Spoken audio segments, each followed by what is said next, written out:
भगवान श्री कृष्ण कहते हैं, धर्मराज, जरासंध के मुख्य सहायक थे हंस और डिंबक, वे मारे जा चुके हैं। साथियों सहित कंस का भी नाश हो चुका है। अब जरासंध के नाश का समय आ पहुंचा है। आमने सामने की लड़ाई में देव दानव सभी के लिए उसको हराना कठिन है। इसीलिए उससे द्वंद्व युद्ध अर्थात कुश्ती लड़कर ही उससे जीतना चाहिए। जैसे 3 अग्नियों से यज्ञ कार्य संपन्न होता है, वैसे ही मेरी नीति भीमसेन के बल और अर्जुन की रक्षा से जरासंध का वध सध सकता है। जब एकांत में हम तीनों से उसकी भेंट होगी तो वह अवश्य ही किसी न किसी के साथ युद्ध करना स्वीकार कर लेगा। यह निश्चित है कि वह घमंडी भीमसेन से ही लड़ेगा। इसमें कोई संदेह नहीं कि भीमसेन उसके लिए यमराज के समान प्राणांतक है। यदि आप मेरे हृदय की बात जानते हैं, मुझ पर विश्वास करते हैं, तो भीमसेन और अर्जुन को धरोहर के रूप में मुझे दे दीजिए, मैं सब काम बना लूंगा।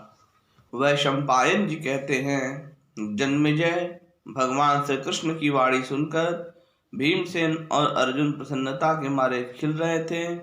उनकी ओर देखकर युधिष्ठिर ने कहा, श्री कृष्ण, उफ, ऐसी बात न कहिए। आप हमारे स्वामी हैं, हम आपके आश्रित हैं, सेवक हैं।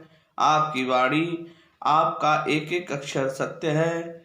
आप जिसके पक्ष में हैं उसकी विजय निश्चित है। आपकी आज्ञा में स्थित होकर मैं तो ऐसा समझ रहा हूँ कि जरासंध का वध, कैदी राजाओं का छुटकारा, राजसूय यज्ञ की समाप्ति, सब कुछ सकुशल समाप्त हो गया है।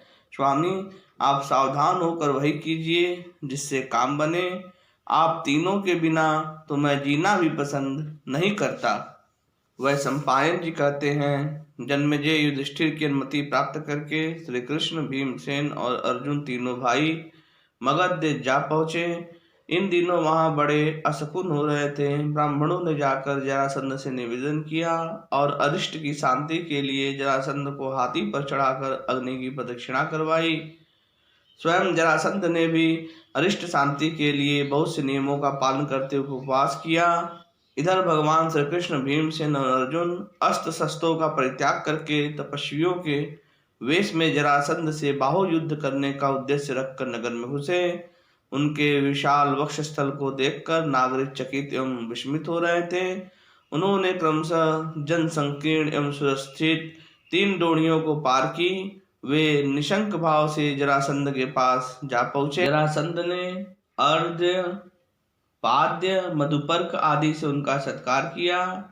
श्री कृष्ण आदि के वेश से उनके आचरण का कोई मेल नहीं था, इसीलिए जरासंध ने कुछ तिरस्कार पूर्वक कहा, ब्राह्मणों, मैं जानता हूँ कि स्नातक ब्रह्मचारी सभा में जाने के अतिरिक्त और किसी भी समय माला और चंदन धारण नहीं करते।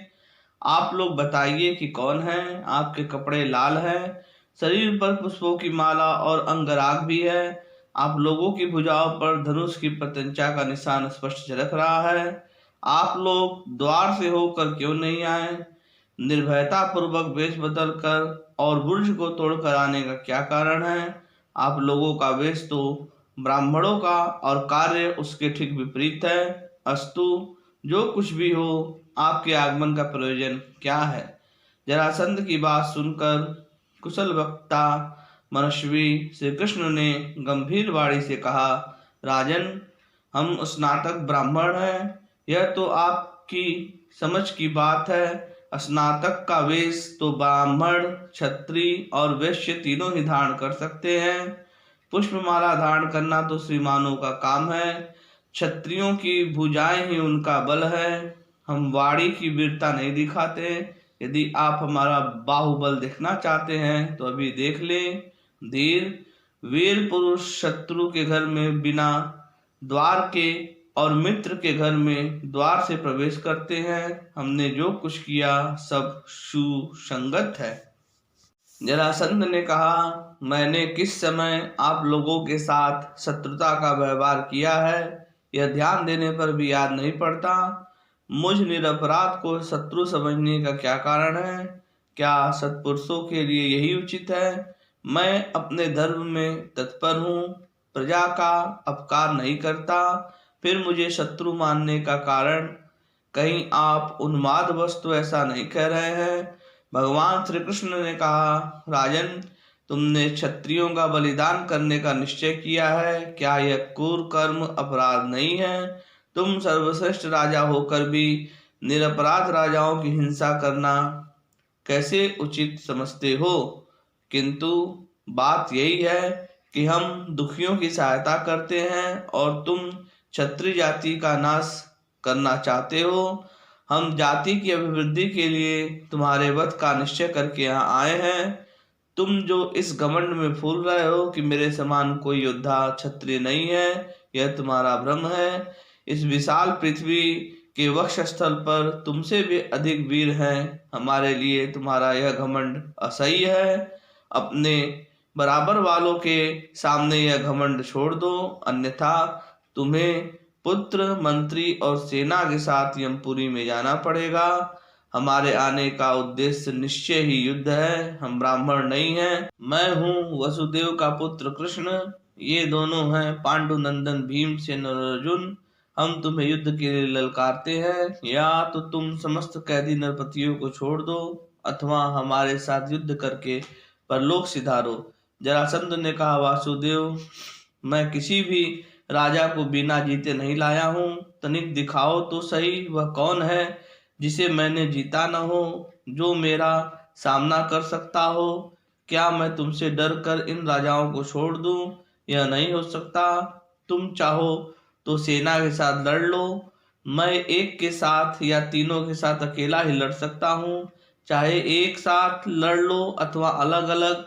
यह कहकर जरासंध ने अपने पुत्र सहदेव के राज्याभिषेक की आज्ञा दे दी। भगवान श्री कृष्ण ने देखा कि आकाशवाणी के अनुसार यदुवंशियों के हाथ से जरासंध का वध नहीं होना चाहिए, इसीलिए उन्होंने जरासंध को स्वयं न मारकर भीमसेन के हाथों मरवाने का निश्चय किया। जय श्री कृष्ण।